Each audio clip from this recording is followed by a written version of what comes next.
Hey everyone. If you ever get to the back triangle and aren't able to get the submission, then stick around and I'll explain how I work through this position to get the finish while I analyze some of my rolling footage from last week. First off, I'm Tyler. I'm the guy in the long black pants there, and today I'm rolling with Professor Manny. He's the head coach and owner here at Shogun Jiu-Jitsu in Denver, so if you're ever in town, come check us out.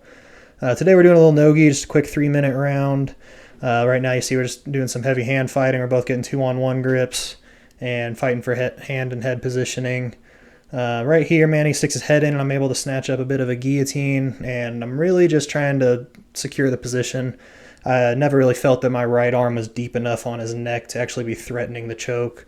So really I'm just trying to control his head and his right arm. You see right here, I actually feel like I have a good enough grip to try and go for the anaconda roll, but don't quite have good enough position to bring Manny with me. Right here, Manny actually initiates that roll to escape and hit this back take on me. Unfortunately, I think the rest of the roll here goes off camera, so it's a little hard to tell, but I'm actually hitting a really sick escape here and getting him in a wrist lock.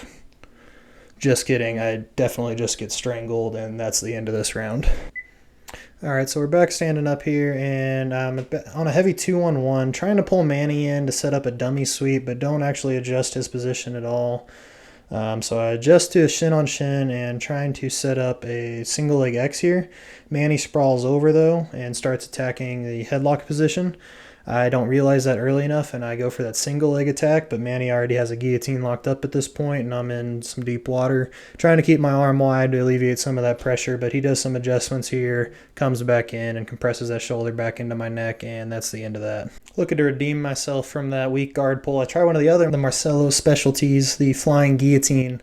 I'm actually able to get a pretty deep choke on Manny here, but he does a good job hand fighting, tripods up, and I lose my grip on his neck pretty quickly, and he's able to roll out here and get top position. From here, I'm just looking to get my frames in, try and stay safe. I start to be able to post on Manny's inside arm and armpit here, and I use that to build up and try and build my posture, but Manny captures my arm, throws his leg over my shoulder, and does a good job adjusting his knees to maintain control over my shoulder and get the finish.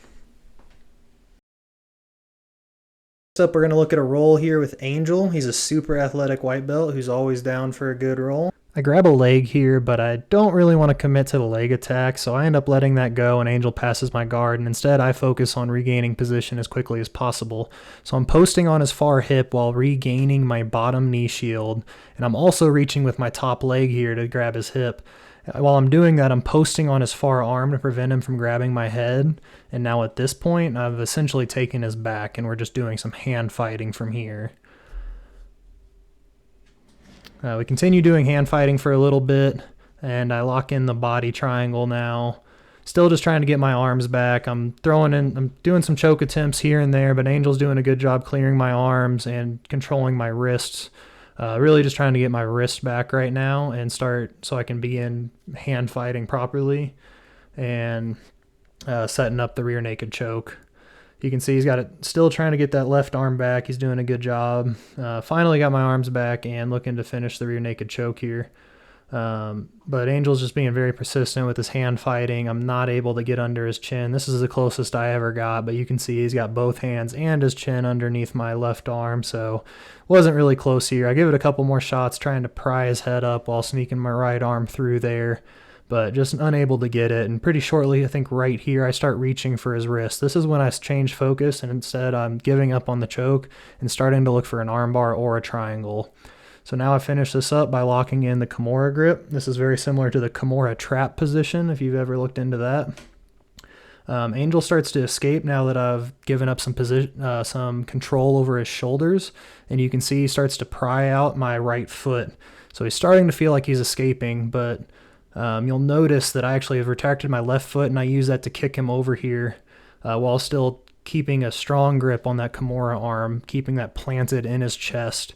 Now I'm going to take my left foot, put that back in his hip, and use that to pry him open as I pull my right leg out and throw that over to lock up the figure four and begin attacking the back triangle.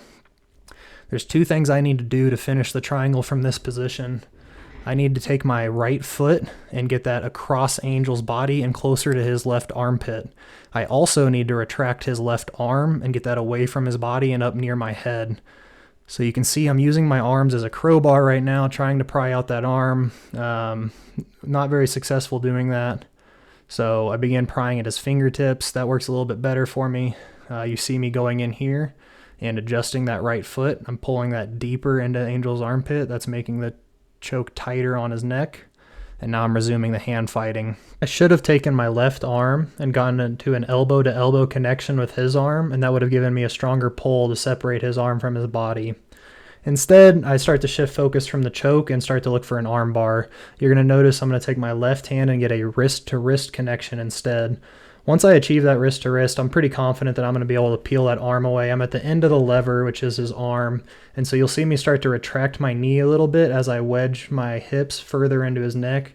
That's just making it harder for him to escape, and once I'm confident that he's not going to be able to pull that head out, I initiate that roll and finish the arm bar. Starting standing again, just doing some hand fighting, and Angel's got me in a heavy 2-on-1, and I'm just trying to clear my hands. He jumps up, snatches a guillotine here, and sits down, but doesn't get his legs involved, and I'm able to hop around his guard and start attacking a Von Flue choke. A little tough to see, but Angel's right arm is still wrapped around my head, attacking that guillotine choke, and I'm trapping it there while I lean into his shoulder, and we get the tap. So we stand back up, and Angel tries to hit an arm drag here, but doesn't quite control my arm well enough to keep that arm, and I get my underhook back. I use that underhook to try and hit a hip throw, but Angel backsteps and counters it. Now I'm Granby rolling to try and re-guard, but I never actually make any connection with Angel. I don't get any frames in, and he's able to just knee slice right through my guard and come in here into topside control. So now I'm just trying to get my frames back, build up some space, and so I can get my legs involved and get my guard back. Angel's pressuring into me, but right now I mostly feel pretty safe. Honestly pretty gassed at this point in the roll, and I'm just kind of trying to survive. Right now I feel Angel's starting to set up an armbar here, and so you'll notice I start to take my bottom arm and cover my face. First thing I'm going to do is push that arm off of my face, and then I'm going to jump up to pin Angel's left leg to the mat. Once that left leg is pinned to the mat, I'm going to change focus to that top leg, as you can see, and I'm going to start pushing that down towards my feet so I can grab it with my legs. After I've grabbed that with my legs, I'm going to be looking to sit up, but while I'm sitting up, I'm still looking to maintain control of that bottom leg. It's hard to see, but I'm still using my right arm and shoulder there to maintain some level of control over Angel's hips and keep his hips flat to the mat while I come up. That way I come up in a dominant half guard instead of him being able to retain a full half guard, kind of like we see here. Angel's starting to attack a bit of a Kimura here. Just trying to keep his back flat to the mat. It's a little bit of a problem for me. I'm definitely having to be aware of it. Just trying to take things slow right now. But I start to feel Angel's right knee dip down there, and I'm able to collect his legs and step over. And after that, it's just a matter of time until I fully pass his guard, and now I'm in topside control. From here, I get transitioned to a quick knee on belly, which goes to a mount. Angel tries to quickly escape mount, but leaves space for me to grab this head and arm choke. I don't feel like I quite have the pressure driving his shoulder into his neck to finish, so you'll see me climbing up his body, trying to push that right shoulder into his neck. And I fully finish by going around to the back. I plan on making more videos like this in the future, so if you liked it, subscribe to the channel and stick around, and if you didn't, let me know in the comments what you'd change. Thanks.